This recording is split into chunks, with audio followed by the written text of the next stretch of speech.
Le président, veuillez vous asseoir.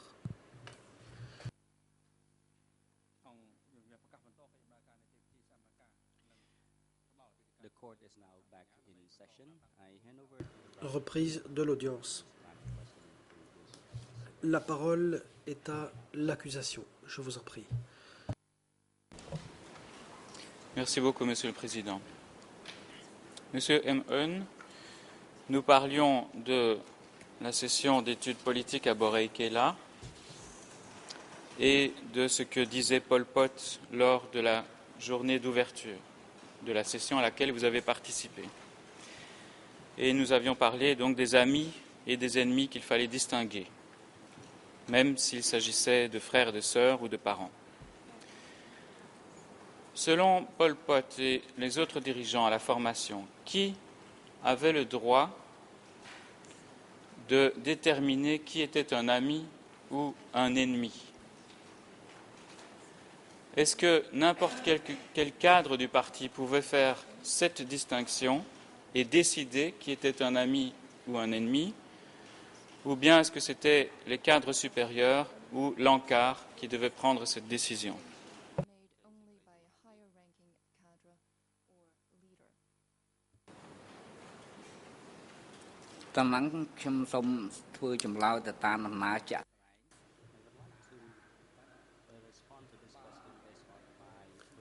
Je voudrais répondre à la question en m'appuyant sur mes observations personnelles.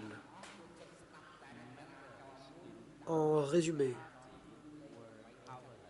les membres du parti étaient sans pouvoir. Ils ne faisaient qu'obéir aux circulaires de 870 et devaient s'y conformer. Il y avait la circulaire 870.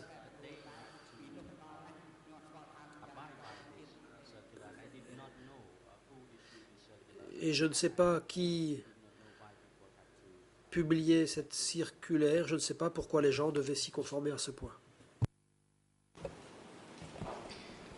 Est-ce que vous-même, vous avez eu en main cette circulaire 870 et qui vous l'a remise?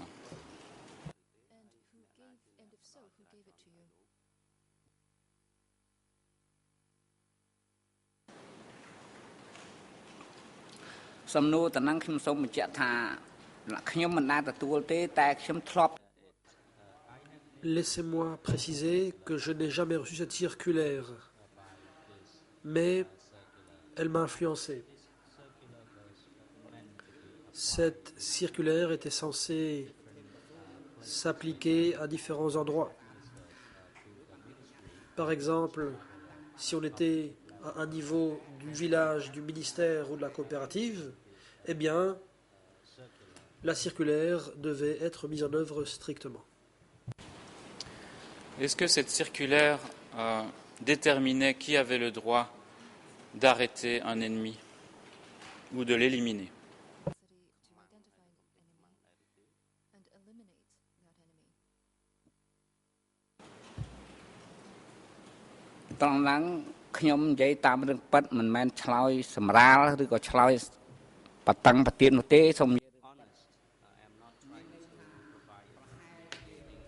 Pour être honnête, et ici, je n'essaie pas de trouver des circonstances atténuantes pour qui que ce soit. Je pense que quiconque voyait cette circulaire devait s'y conformer très strictement. Je me demandais aussi pourquoi elle avait un tel effet.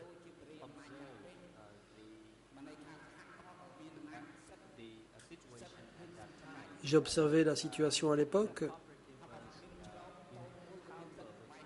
J'ai vu que les coopératives étaient habilitées à arrêter des gens.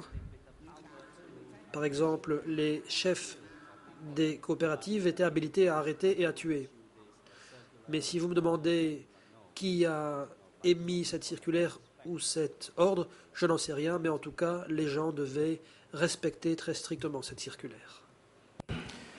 Pour en revenir à Pol Pot et à son discours, toujours le premier jour à Borei-Kela, donc vous avez parlé de cette distinction ami-ennemi.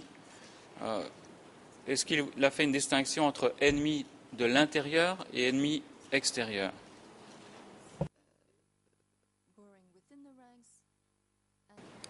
Durant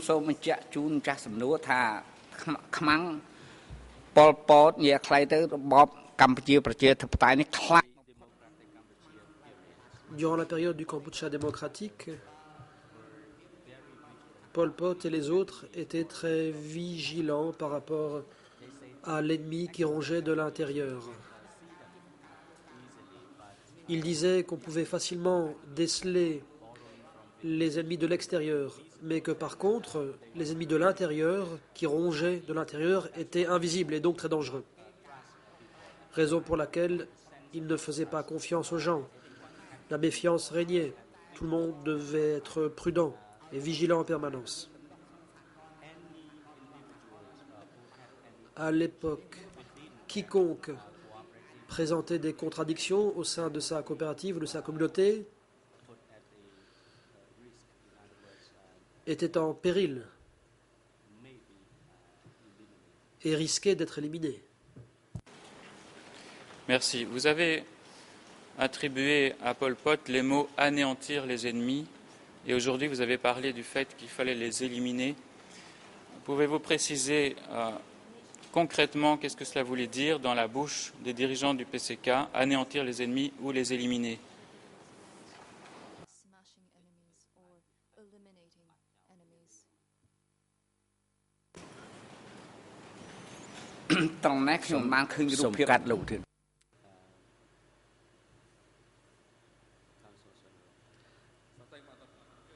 Le président. Témoin, veuillez attendre. La parole est à l'avocat cambodgien de M. Nunchia. Maître Sonaroun. Bonjour, Monsieur le Président, Mesdames, Messieurs les juges.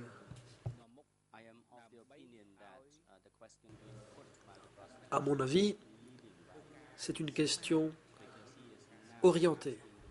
On demande en effet aux témoins de spéculer. La question posée n'est pas précise. Merci, Monsieur le Président. Je pense que je voudrais savoir simplement si la partie civile peut nous dire ce que dans le contexte de l'époque, quand les dirigeants parlaient d'anéantissement, d'élimination, qu'est-ce que cela voulait dire concrètement? Je n'ai pas suggéré de réponse. La partie civile peut nous dire simplement ce que ça voulait dire dans ce contexte particulier entre 75 et 79.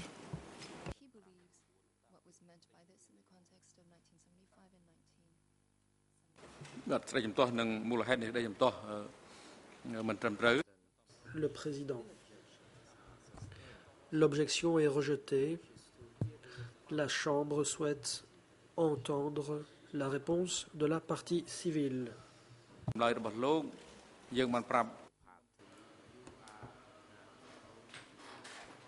président poursuit. Veuillez répondre à la question.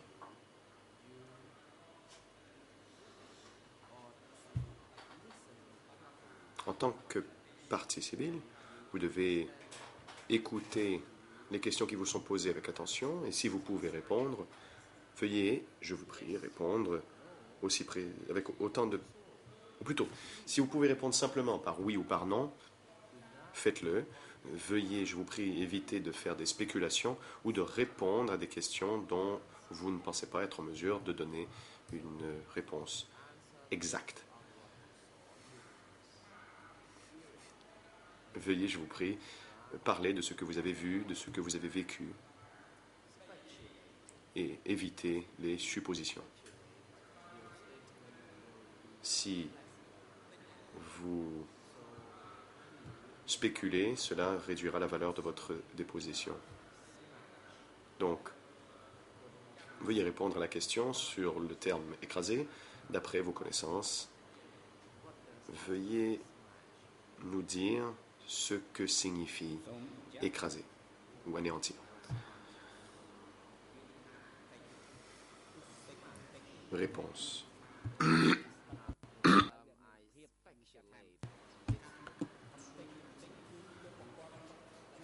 Anéantir était le terme employé à l'époque. Cela signifie exécuter quelqu'un. Merci. Venons.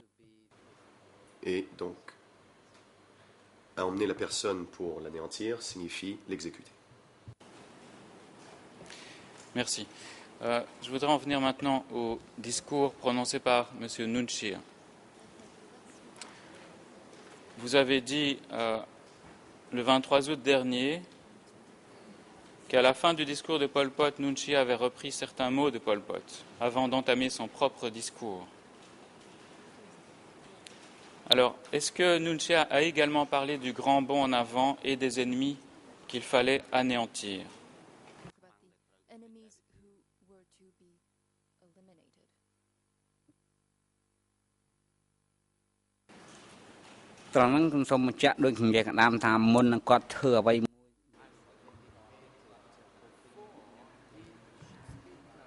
Comme je l'ai dit, avant de prononcer sa propre intervention, les intervenants reprenaient ce que l'intervenant précédent avait dit. Et nous devions donc suivre les instructions du parti, sinon nous serions tenus responsables de nos actes. Comme je l'ai déjà dit, Pol Pot avait déjà dit quelque chose, puis Nunchia, puis Khieu Samphan, et chacun d'entre eux a ajouté quelque chose.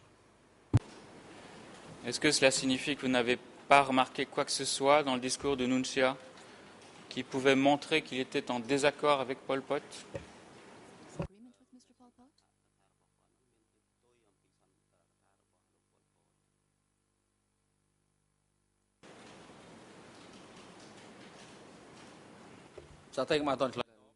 Le président.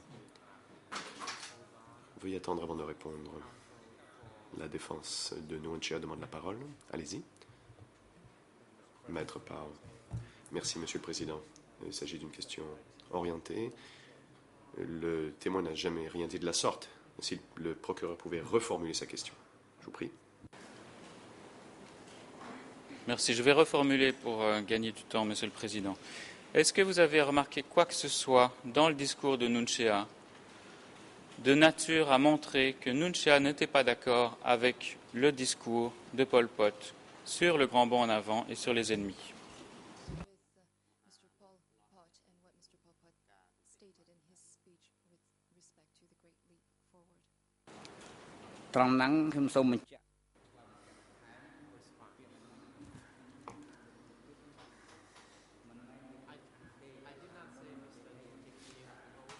Je n'ai pas dit que Nunchia était en désaccord avec Pol Pot. J'ai dit qu'avant de faire son discours, il devait répéter certains des propos de Pol Pot avant de faire sa propre intervention. Donc avant de dire quoi que ce soit, il faisait référence à ce que Pol Pot avait déjà dit. Jeudi dernier, vous avez dit, Monsieur la partie civile, et c'est au brouillon la transcription entre 14h34 et 14h37, que Nunchia avait dit à Boreikela, et je cite ce que vous avez dit, qu'il fallait trouver ceux qui s'étaient infiltrés dans le parti. Il était très ferme là-dessus. Il a dit qu'en tant que dirigeant, nous devions savoir qui étaient ceux qui s'opposaient au parti, qui s'étaient infiltrés dans les rangs. Fin de citation. Et vous avez notamment mentionné que Nunchia avait attaqué les intellectuels et les étudiants de l'étranger dans ce discours. Est-ce que Nunchia, toujours dans ses interventions, aurait donné des exemples précis, et notamment des noms de cadres du parti qui étaient considérés comme des traîtres ou des ennemis infiltrés? Est-ce qu'il a donné des exemples de noms?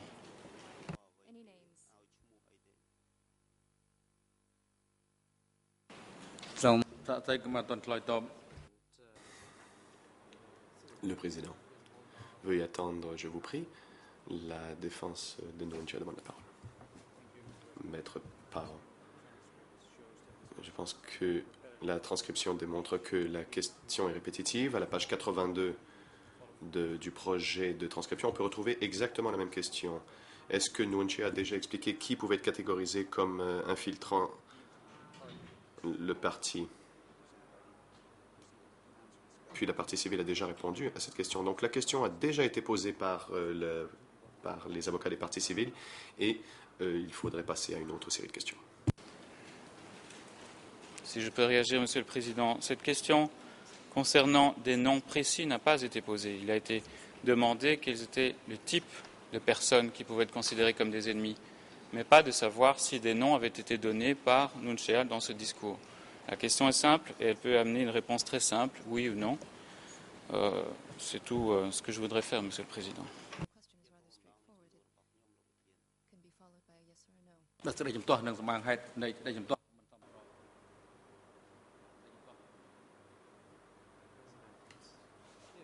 Le président. La Chambre rejette l'objection et souhaite entendre la réponse de la partie civile à la question que lui a posée le procureur. Allez-y. M1. Monsieur le procureur, pourrais-je vous demander de répéter votre question, je vous prie? Oui, tout à fait. La question c'est de savoir si Nguyen, dans son discours, à Borei-Kela, aurait donné des noms de cadres du parti qui auraient été considérés comme des ennemis infiltrés ou des traîtres.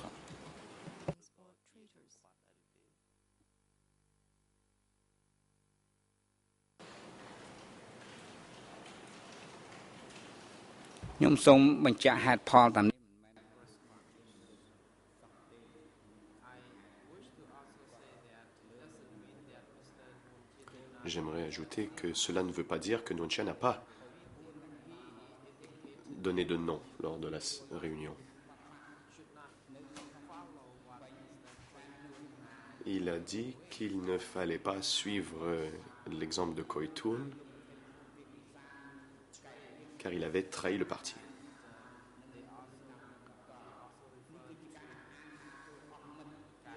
Il a aussi parlé de Kao Meas, alias Chia. Et on nous a dit de ne pas suivre leur exemple. Sinon, on finirait par être exécuté, comme eux.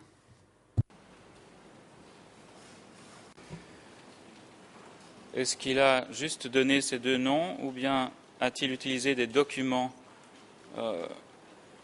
concernant ces personnes qu'il aurait montrés à l'assistance?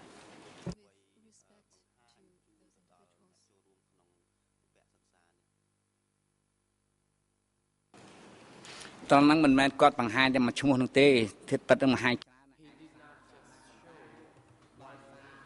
n'a pas évoqué simplement un seul nom, il a montré plusieurs noms qui étaient sur un document. Mais je regrette, je ne me souviens pas de tous les autres noms. Et ces noms qu'il a montrés sur un document, est-ce que c'était lui qui avait le document ou bien c'était un document qui avait été distribué aux participants de la session d'éducation politique?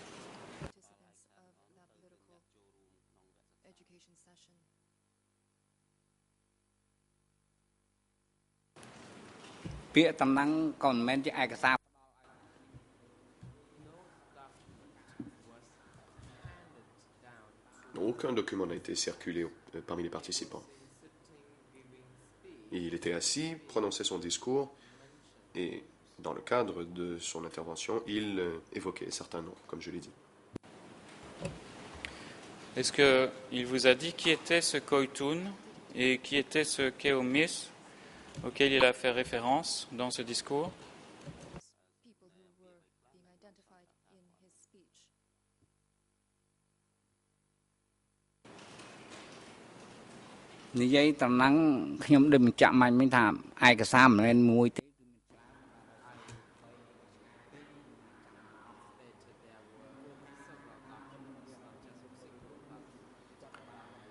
Je l'ai dit, il y avait plusieurs documents, pas un seul, à ce sujet, mais je ne m'en souviens pas. Chan Chakray, qui était un commandant de l'armée, a lui aussi été mentionné, avec le nom de Koitun.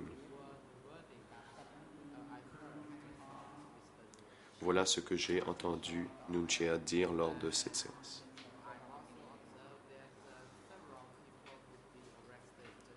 Et j'ai remarqué que par la suite, un certain nombre de personnes ont été arrêtées et j'avais très peur de dire quoi que ce soit à l'époque. Concernant les intellectuels et étudiants de l'étranger, vous avez dit que Nunchea les avait en quelque sorte attaqués à cette séance. Est-ce que Nunchea a dit ce qui était reproché à ces intellectuels et étudiants qui avaient étudié à l'étranger?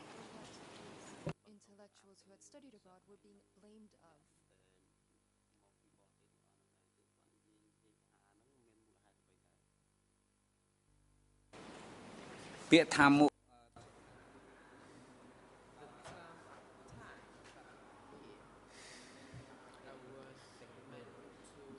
terme attaquer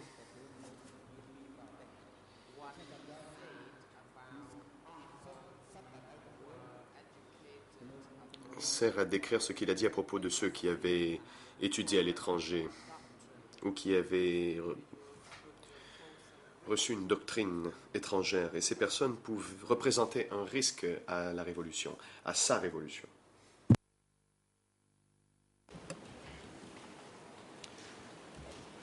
Merci, monsieur le témoin. Est-ce que, durant ce même discours, Nunchea a parlé des traîtres qui appartenaient à la filière d'ennemis? Est-ce que le mot filière a été prononcé par Nunchea à cette occasion?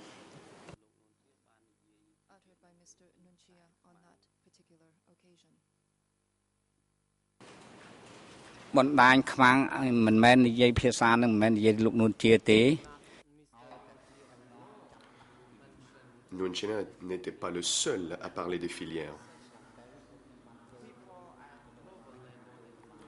Des cadres de rang inférieur, y compris les chefs de commune,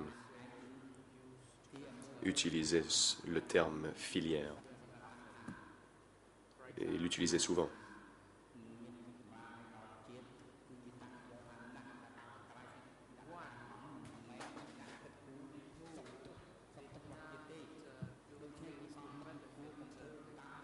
Quelqu'un qui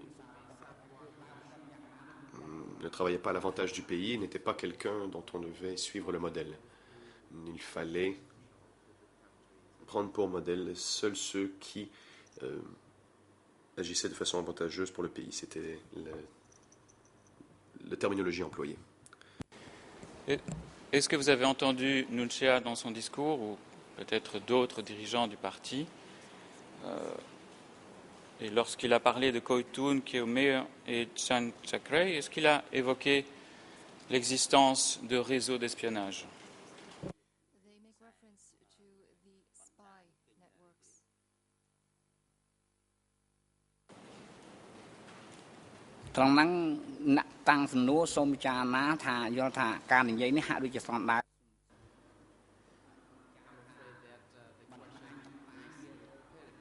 Je pense que c'est une question répétitive.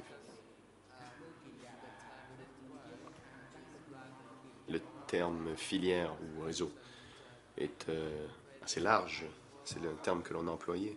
Et j'ai peur de me répéter en répondant à votre question à propos des réseaux. Le président. Monsieur, veuillez écouter avec attention aux questions qui vous sont posées. Nous remarquons qu'il vous arrive de ne pas répondre sur le sujet de la question. Donc veuillez répondre directement à la question. Sinon, l'on sera forcé de vous poser d'autres questions pour que vous répondiez à la première question qui vous avait été posée. La Chambre souhaite vous rappeler qu'en tant que partie civile, vous devez répondre à toutes les questions qui vous sont posées.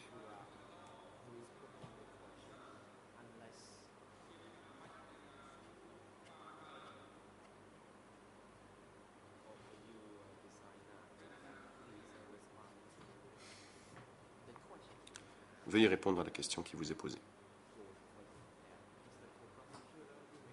La parole est à l'accusation. Monsieur le Président, je vais reformuler cette question. Est-ce que Nunchia, en parlant des ennemis ou des traîtres, vous avez donné les exemples de Koitun, de Keomir, de Chan Chakre, est-ce qu'il a parlé d'espions? Je parlais en fait de réseau d'espionnage.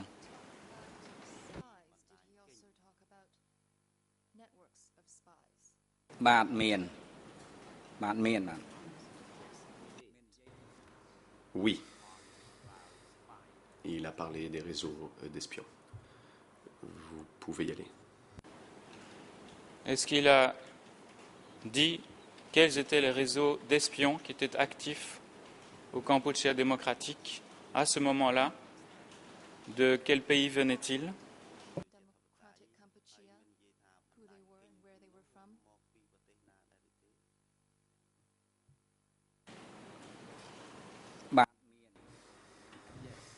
En effet,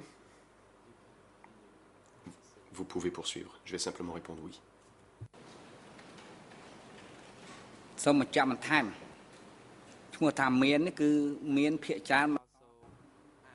J'aimerais ajouter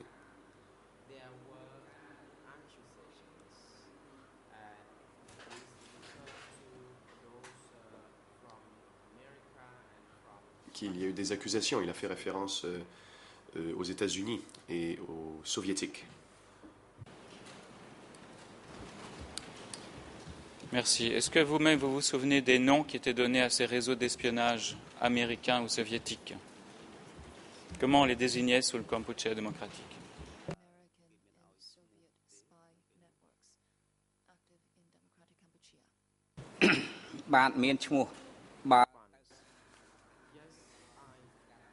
Oui.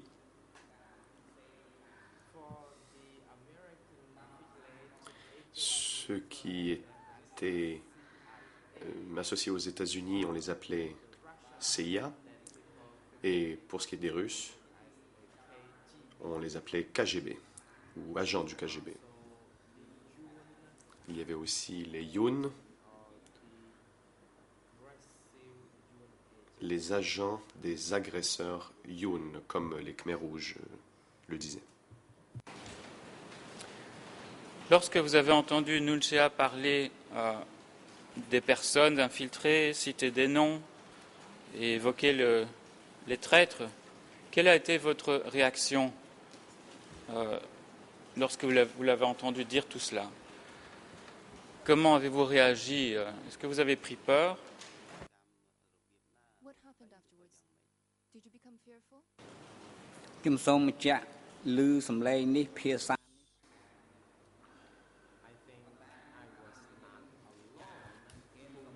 Je ne crois pas avoir été le seul à prendre peur en entendant ces propos.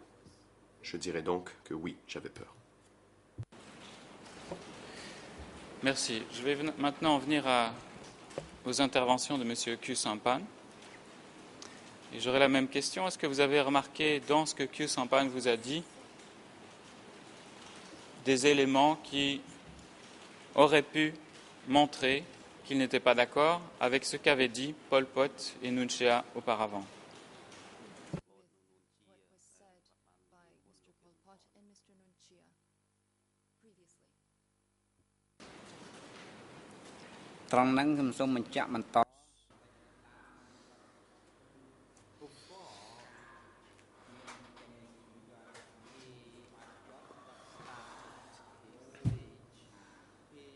Avant d'entrer dans le corps de son discours, il a répété les expressions employées par les deux intervenants qui l'avaient précédé.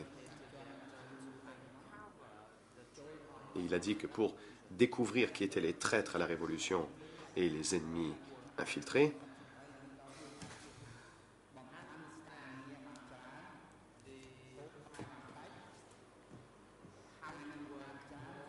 nous devions comprendre comment travailler plus en utilisant moins et en se reposant moins. Enfin, c'est ce que j'ai entendu. Merci. Jeudi dernier, les avocats des partis civils vous ont lu un extrait de votre formulaire de constitution de parti civil concernant le discours prononcé par Khieu Samphan. Alors je voudrais, avec l'autorisation de Monsieur le Président, vous relire cet extrait mais poser des questions différentes sur le contenu de cet extrait. Et je voudrais lire cet extrait en deux parties. Il s'agit donc toujours du même document qui vous a été remis, D22/3963. En khmer, c'est à la page 00573979. En anglais, 00751867 et en français 00786186. Et peut-être pourra-t-on également l'afficher à l'écran, Monsieur le Président.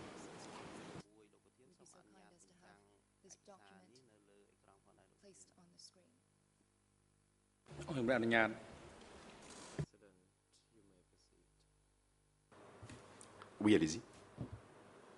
Merci. Alors je vais lire la première partie de ce qui vous avait été lu et vous poser d'abord quelques questions. Voilà, donc votre déclaration disait « Les 4e et 5e jours, j'ai vu Khieu Samphan. Il a d'abord rappelé les propos tenus par Pol Pot et Nunchia. Ensuite, il a parlé des politiques stratégiques appliquées par l'ANCAR. Il nous a dit « Chers camarades, regardez bien la victoire remportée par le parti et l'ANCAR. Appliquez-vous à suivre les principes de l'ANCAR. Si le parti vous confie telle ou telle tâche, vous devez la remplir à tout prix. » Fin de citation, je vais m'arrêter là pour le moment.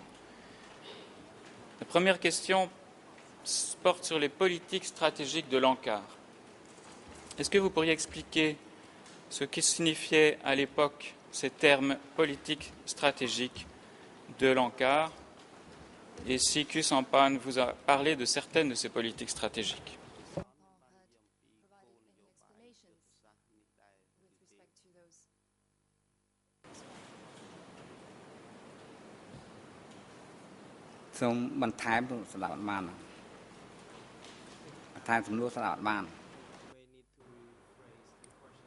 Je vous prie de répéter votre question car je n'ai pas compris. En fait, dans l'extrait que j'ai lu, qui est une traduction en français de vos propos écrits, il est mentionné que Nunchia a parlé des politiques stratégiques appliquées par l'ANCAR. Est-ce que vous pouvez nous expliquer en quoi consistaient les politiques stratégiques du Parti communiste du Kampuchea, telles que Khieu Samphan vous l'aurait expliqué?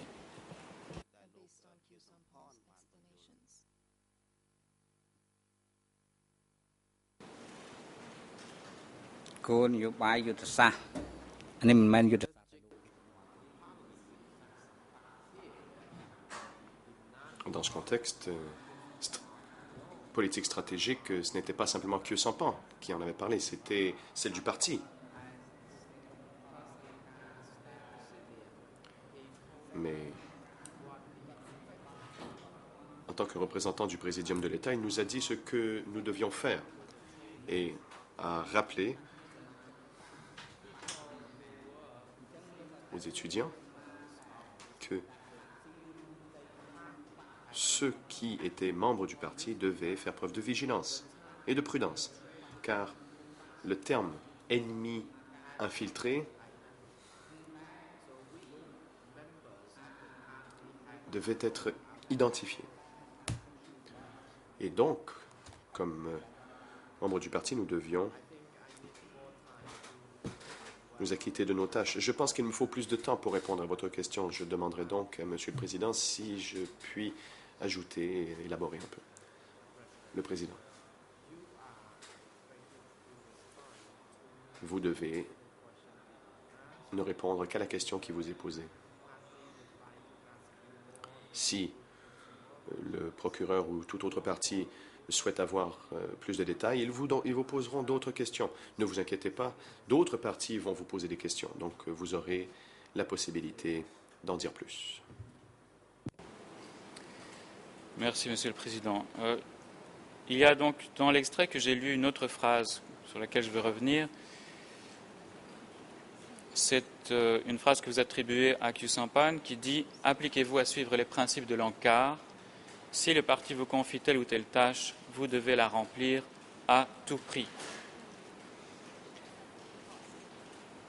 Vous avez tout à l'heure également parlé de cela. Est-ce que, en tant que cadre du parti, vous étiez totalement soumis à l'ANCAR?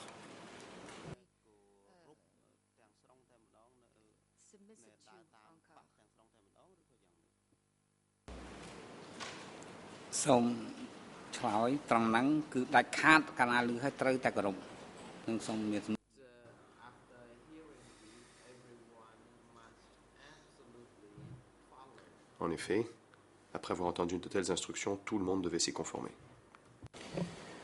Pour vous, à l'époque, vous étiez à Boré-Kéla, et selon ce que vous en saviez, qui était l'ANCAR exactement? Est-ce qu'il y avait plusieurs niveaux dans l'ANCAR et quel était le niveau le plus élevé?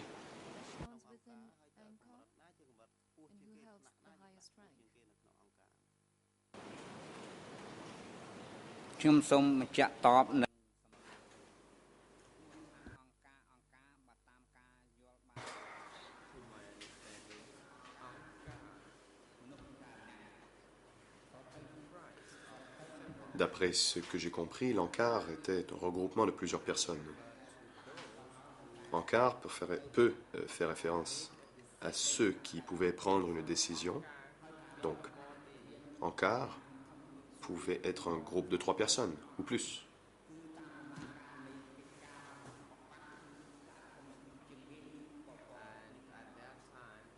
Mais à l'époque, la personne qui avait le rang le plus élevé était Pol Pot.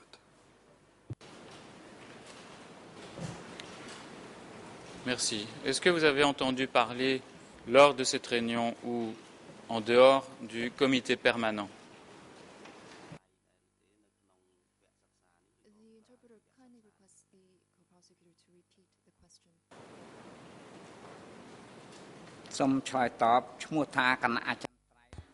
Réponse.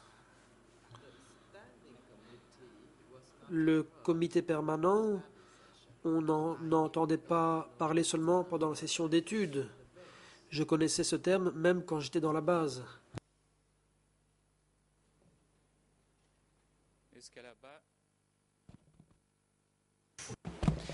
Est-ce que lorsque vous étiez à la base, vous receviez ou les dirigeants sur place recevaient des instructions du comité permanent?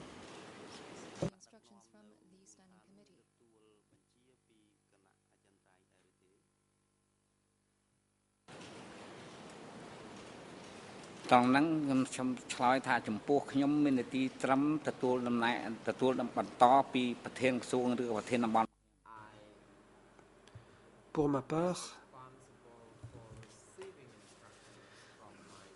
je recevais des instructions de mon supérieur. Je ne sais rien de plus que cela. Merci. Je vais poursuivre la lecture du même extrait, donc toujours le document D22/3963, aux mêmes pages. Et voilà ce qui avait été lu et que vous avez déclaré donc par écrit. Je cite, « En particulier, vous parlez de Khieu Samphan, il a demandé à tous les cadres de prêter une plus grande attention au peuple nouveau, qui était selon lui imprégné des vestiges de la féodalité. Khieu Samphan a clairement souligné que dans le but de démasquer aussitôt que possible les ennemis infiltrés parmi le peuple, il fallait assigner de nombreuses tâches pénibles au peuple ancien et nouveau.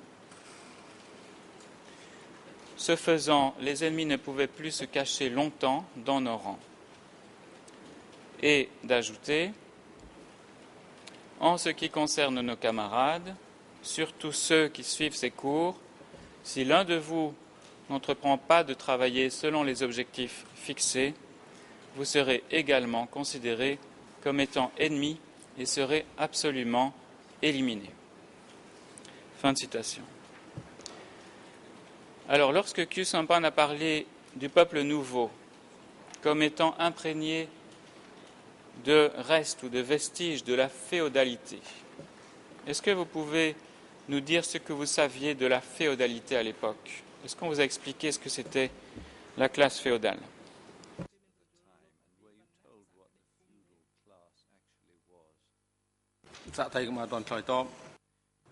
Le président. Témoin, veuillez attendre.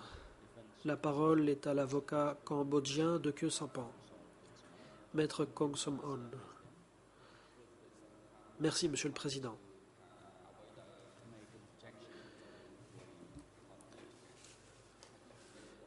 J'ai une objection.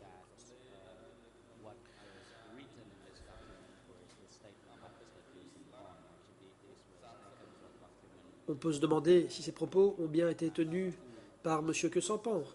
Il s'agit de propos imputés à Khieu Samphan par la partie civile elle-même. On ne saurait supposer que Khieu Samphan a prononcé ces propos. L'accusation ne saurait non plus considérer que ce sont des propos de Khieu Samphan. Il s'agit là de déclarations de la partie civile elle-même.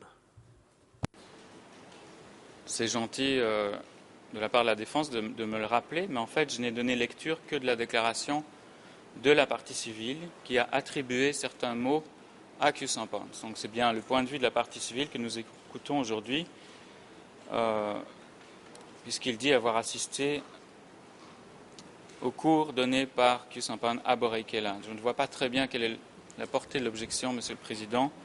Je crois que la question était claire et formulée de manière à ne pas laisser planer le doute.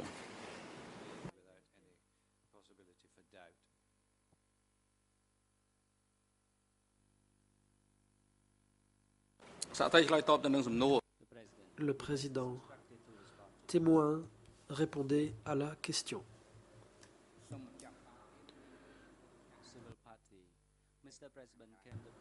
La partie civile. Peut-on demander au coprocureur de répéter la question? Je l'ai oublié. Oui, donc dans l'extrait que j'ai lu de votre constitution de partie civile, vous avez dit que Khieu Samphan avait demandé à tous les cadres de prêter une plus grande attention au peuple nouveau, qui était selon lui imprégné des vestiges de la féodalité. Est-ce qu'il vous a expliqué ce qu'était la féodalité à l'époque où vous aviez assisté à cette session de formation à Borei-Kela?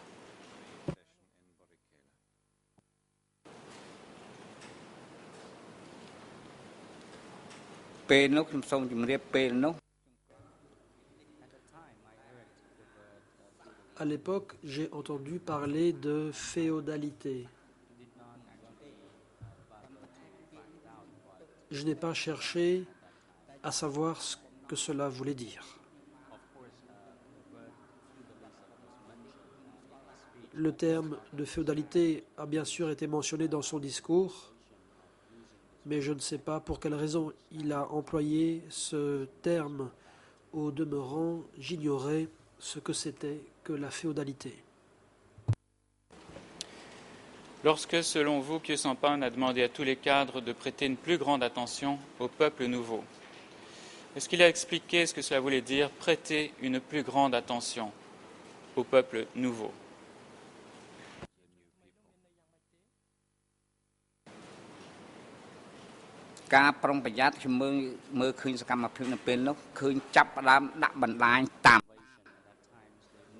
D'après ce que j'ai pu observer à l'époque, tout le monde était très vigilant, car la surveillance était constante. Il y avait des gens chargés de surveiller le comportement des autres, surtout du comportement des nouveaux ou des 17 avril. Voilà les termes utilisés lors de cette session de formation politique dirigée par M. Khieu Samphan.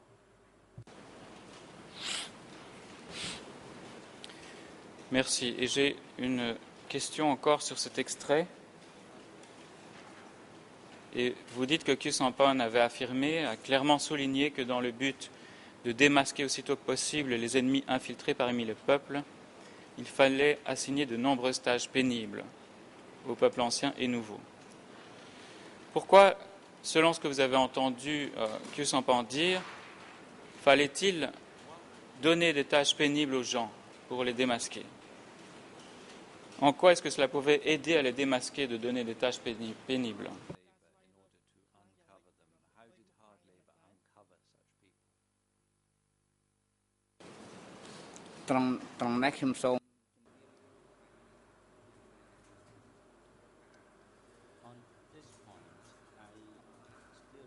À ce sujet, je me souviens de ce qu'il a dit et de la ligne politique.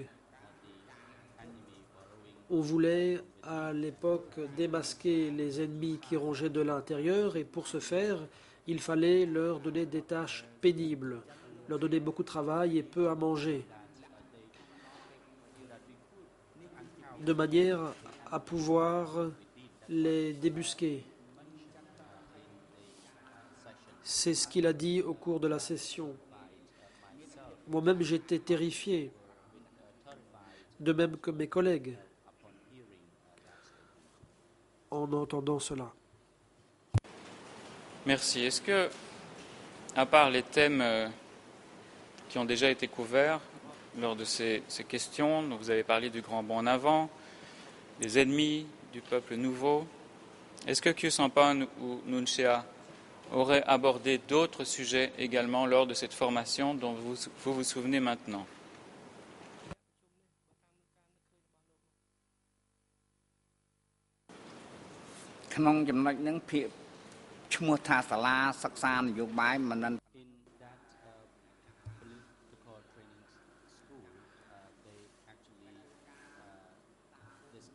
Lors de ces sessions de formation politique, il était aussi question d'autre chose. Et je ne savais pas pourquoi il faisait de telles déclarations. À l'époque, tout ce que je pouvais faire, c'était d'essayer de sauver ma vie. Donc, si j'ai bien compris, vous ne vous souvenez pas aujourd'hui des autres sujets qui ont été abordés par les différents orateurs lors de cette session d'éducation politique?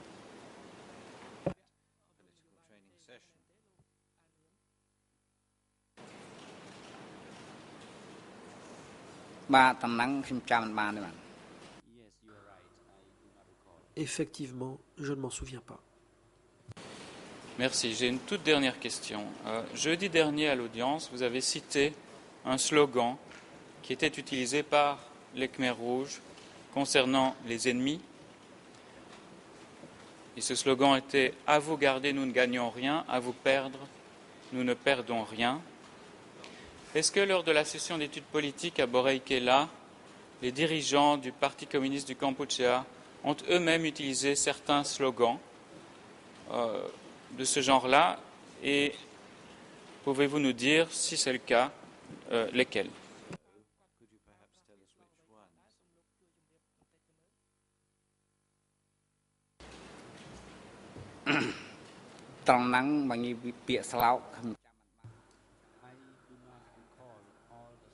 Je ne me souviens pas de tous les slogans. Je me souviens de celui-ci. C'est ce qu'il disait à l'époque. À vous garder, on ne gagne rien. À vous perdre, on ne perd rien. Je ne peux pas en dire davantage. C'est tout ce dont je me souviens parmi les autres slogans utilisés.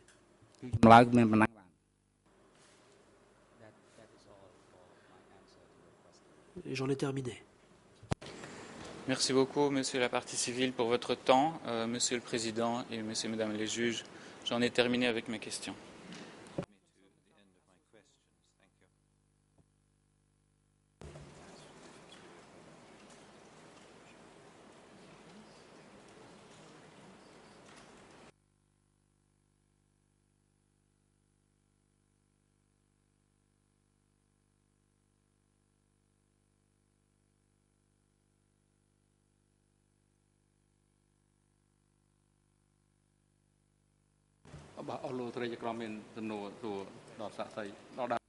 Le président, les autres juges ont-ils des questions à poser à la partie civile? Apparemment, non. La parole est donc donnée à la défense de Nguyen Cher. Maître Pau, merci Monsieur le Président. Bonjour à toutes les personnes ici présentes. Bonjour à vous, Monsieur M. Hoon. Ce matin, je vais commencer par poser plusieurs questions portant sur la manière dont vous êtes devenu partie civile. Je parlerai lentement, par égard pour les interprètes. Ma première question, monsieur, est la suivante. Comment avez-vous entendu parler pour la première fois des CETC et des procédures qui sont en place devant ce tribunal?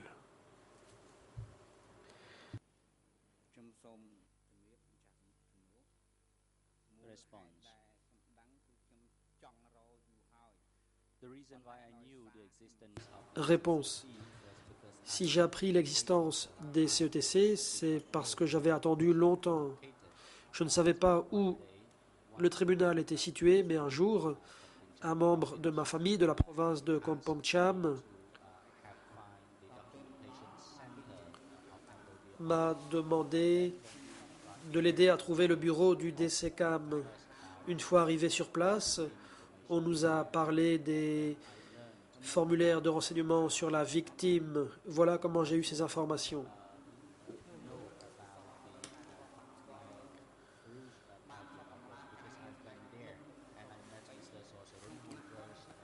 Je savais que le tribunal Khmer Rouge existait car j'y suis allé, j'ai rencontré M. Sosaroun, personne chargée d'accompagner les visiteurs.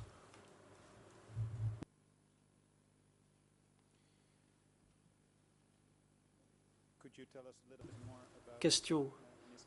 Pouvez-vous nous en dire davantage sur M. Sosaroun? En quoi consistaient ses fonctions? Je vais reformuler. Qui était ce M. Sosaroun?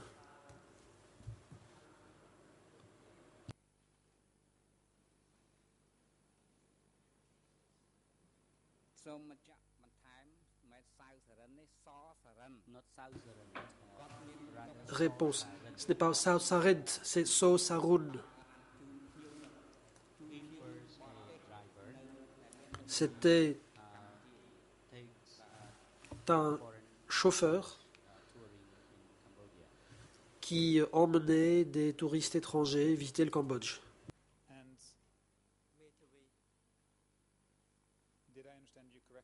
Question.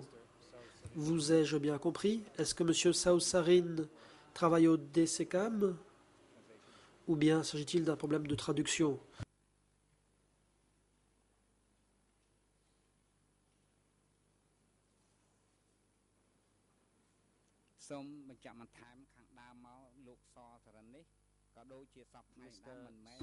Réponse. Monsieur Sao Saron n'est pas membre du personnel du DCCAM. C'est un agriculteur. Question. Alors j'ai mal compris. Mes excuses.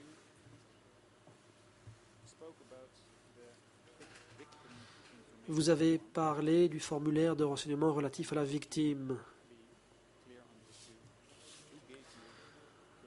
Pour bien comprendre, qui vous a donné pour la première fois un formulaire de renseignement relatif à la victime?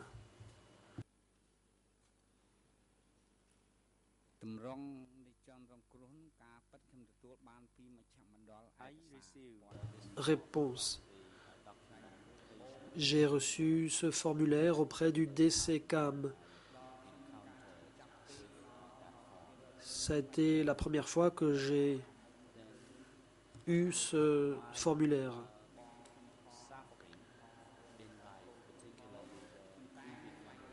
Comme j'avais beaucoup souffert et que j'avais gardé intacte dans mon esprit la perte des membres de ma famille, je voulais trouver le moyen de déposer plainte.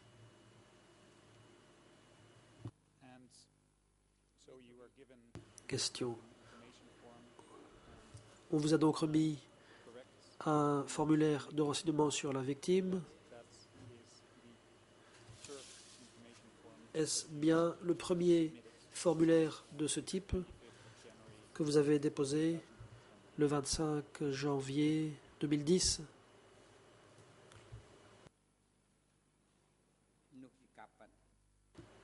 Réponse, effectivement. Question.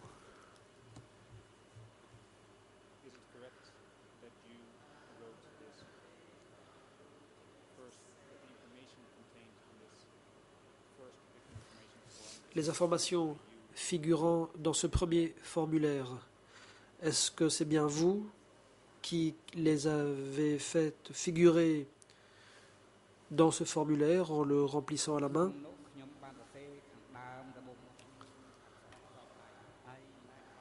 Réponse. J'ai écrit cela à la main pour la première partie du formulaire. Pour la partie suivante, j'ai demandé au centre de documentation du Cambodge et à son personnel de m'aider à écrire, mais je leur ai donné les informations. Question. Vous avez demandé au DCCAM de vous aider à écrire pour être sûr de bien comprendre.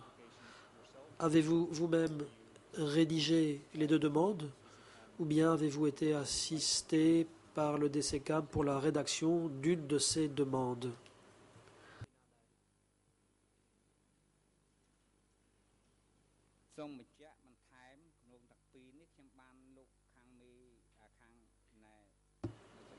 Réponse.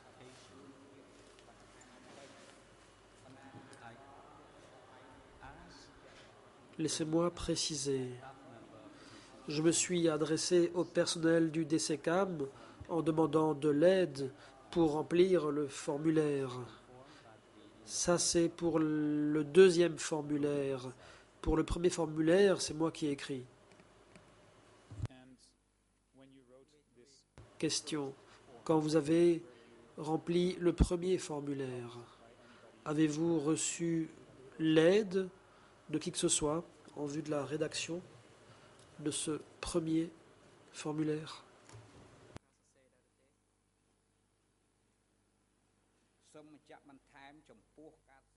Réponse. Concernant le formulaire manuscrit, c'est moi qui l'ai rédigé sans recevoir l'aide de qui que ce soit. J'ai seulement demandé de l'aide du DCCAM pour m'aider à remplir les autres parties.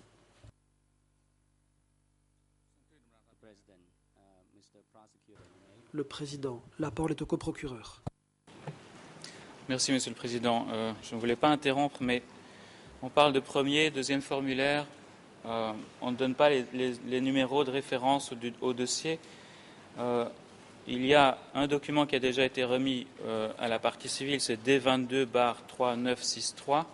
Je ne suis pas sûr qu'il ait l'autre devant lui, donc ce serait quand même mieux pour qu'il puisse répondre aux questions, qu'il ait les deux formulaires et qu'on se soit clair duquel on parle lorsqu'on parle du premier formulaire. Parce que sinon, je crois que ça va amener à des confusions sur les réponses de monsieur la partie civile.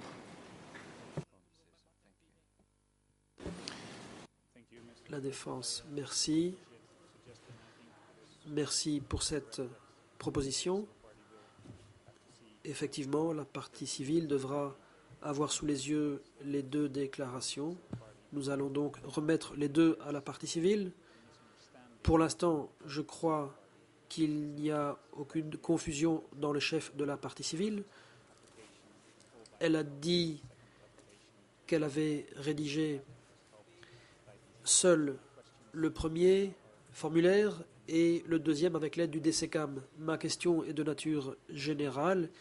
J'ai choisi de ne pas semer la confusion en donnant les cotes.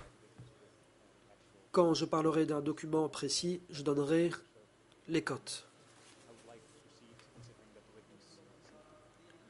Apparemment, le témoin comprend très bien de quelle demande je parle et donc j'entends poursuivre de cette manière.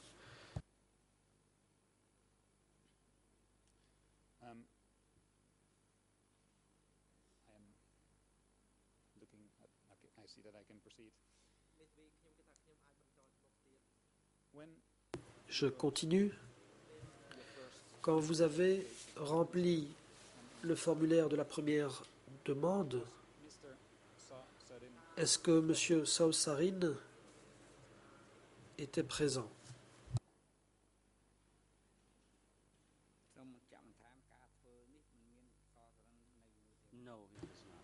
Réponse. Non. Question. Pour éviter toute confusion, pourriez-vous expliquer exactement en quoi a consisté le rôle de M. Saosarin par rapport à votre demande de constitution de partie civile?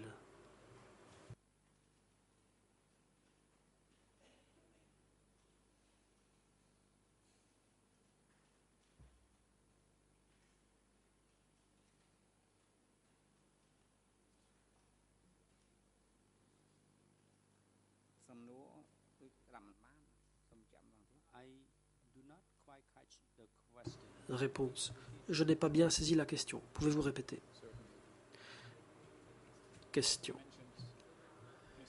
Vous avez mentionné M. Saosarin à l'instant.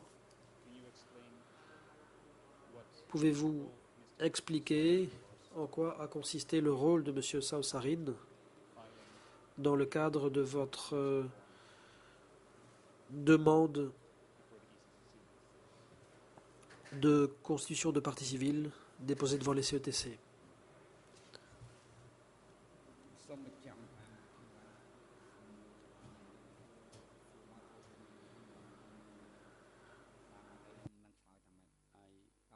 Réponse.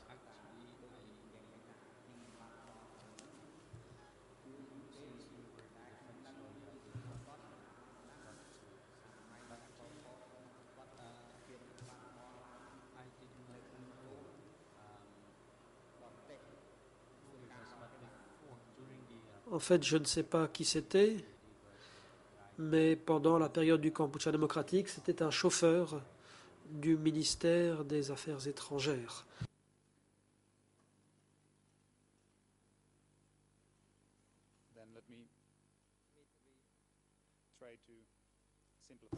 Question. Je vais simplifier encore davantage ma question. Vous avez dit qu'aujourd'hui, M. Saosarin était agriculteur. Est-il agriculteur au même endroit que vous, là où vous êtes aussi? Un agriculteur?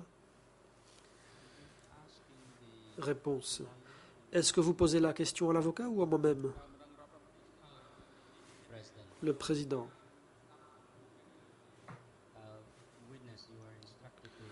Témoin, répondez à la question. Vous êtes interrogé par toutes les parties. Cet avocat s'adresse à vous et non pas à d'autres parties.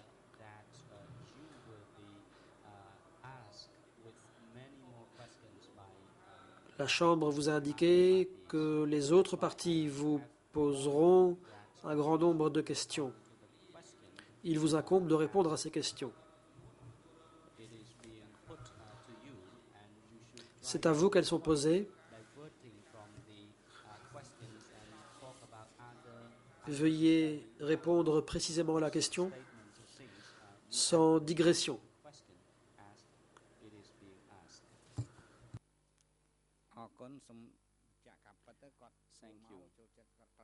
La partie civile. Dans la traduction, j'ai entendu parler d'avocat, c'est pour ça que je n'ai pas répondu à la question. En fait, Monsieur Sassarine est un agriculteur comme moi. Question. Donc, je crois comprendre que vous vous connaissez parce que vous êtes agriculteur dans la même région?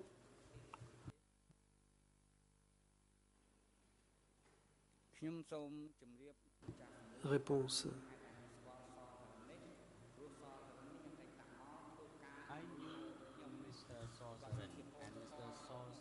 Je connaissais Monsieur Sassarine. Il avait travaillé avec mon frère. Il était agriculteur dans la province du Mondulkiri. Moi, je suis un agriculteur, mais dans la province de Kompongcham. Nous sommes des agriculteurs, mais moi, je fais de la riziculture, tandis que M. Sao Sarin travaille dans une plantation. Il y a donc une différence. Question. Merci pour cet éclaircissement. Je vais essayer de vous poser une question simple. Pour clarifier les choses. Que vous a dit M. Sao Sarin au sujet des CETC?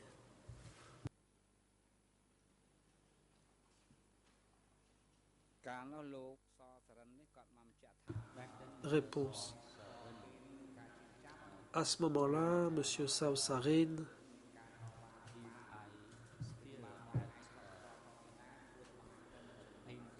m'a dit que si j'avais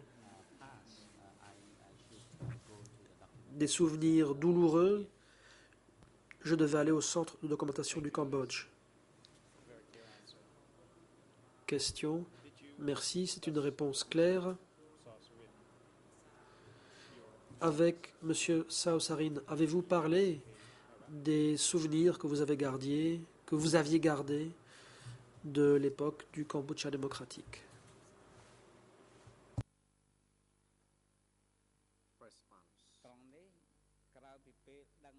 Réponse.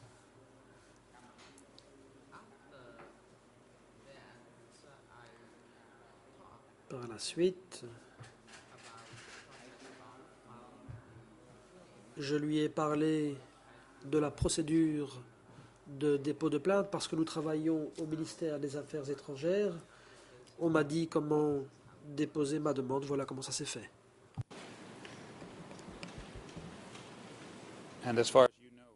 La défense. Et d'après vos connaissances, M. Sao Sarin a-t-il participé aux sessions de formation politique à Boré Kela?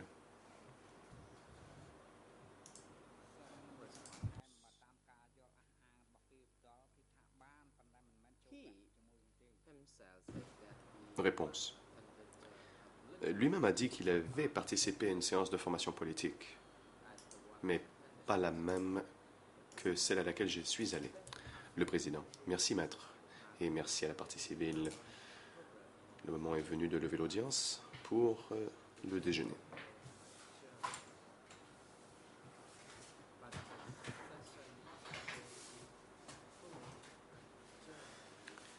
Et voilà qui met fin à ce segment. Nous reprendrons l'interrogatoire dans la partie civile demain à 9 h. La Chambre entendra demain la déposition de la partie civile et les questions seront posées par les équipes de défense. La Chambre informe le public et les parties qu'il n'y a pas d'audience cet après-midi car la Chambre aura une réunion de mise en état qui se fait à huis clos.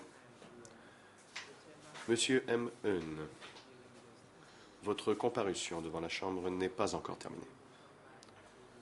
Nous vous demandons de revenir demain pour 9 h. Huissier d'audience, veuillez apporter votre soutien à la partie civile et de coordonner avec la section d'appui aux experts et aux témoins. Et vous occupez aussi du témoin suppléant. Et veuillez vous assurer que M1 soit de retour demain avant 9 heures. Et le témoin suppléant se rendra disponible dans la salle d'attente des CETC. Garde de sécurité, veuillez ramener les 3 accusés au centre de détention et les conduire au prétoire demain avant 9 heures. L'audience est levée. សូមក្រោកឈរ